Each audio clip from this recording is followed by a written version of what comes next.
জ্বালানি তেলের জন্য রাজধানীর ফিলিং স্টেশনগুলোতে যানবাহনের দীর্ঘ লাইন। এতে চরম ভোগান্তি পোহাতে হচ্ছে চালকদের, কারণ তেল নিতে 2 থেকে 3 ঘন্টাও অপেক্ষা করতে হচ্ছে। আবার তেল না থাকায় বন্ধ থাকছে অনেক পাম্প। সূর্যের আলো ফোটার আগেই পেট্রোল পাম্পগুলোতে লাইন দিতে হয় তেলের জন্য। 2 থেকে 3 ঘন্টা অপেক্ষার পর মেলে কাঙ্ক্ষিত তেল। সাপ্তাহিক ছুটির দিন শনিবারেও ঢাকার পাম্পগুলোতে যানবাহনের লাইন বেশ দীর্ঘ। আগে তো 3000 টাকা দিই, তখন কত টাকা দেয় এটা আমি সঠিক বলতে পারবো না। এতদিন শুনে আসছি ফুল ট্যাঙ্কি দেয়, এখন এই কিছুক্ষণ আগে জানতে পারলাম নাকি 600 টাকার তেল দিচ্ছে। পাম্পে প্রয়োজন অনুযায়ী তেল পাওয়া নিয়ে নানা অভিযোগ গাড়ি চালক ও বাইক রাইডারদের। পাম্পটা তেল দেয়, এই জন্য এই পাম্পে সিরিয়ালটা বেশি।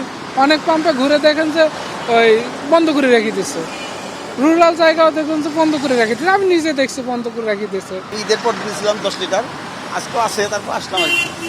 তাকে চাকরি করি তো সামনে আমার আরো 2-3 দিন যাবো আর কি। হ্যাঁ, যদিও তেলের পাম্পগুলো থেকে বলা হচ্ছে ডিপো থেকে যা তেল আসছে সবটুকুই সমানভাবে দেওয়া হচ্ছে অপেক্ষমান যানবাহনগুলোতে, তবে অনেকেই প্রয়োজনের অতিরিক্ত তেল নিচ্ছেন বলেও অভিযোগ আছে।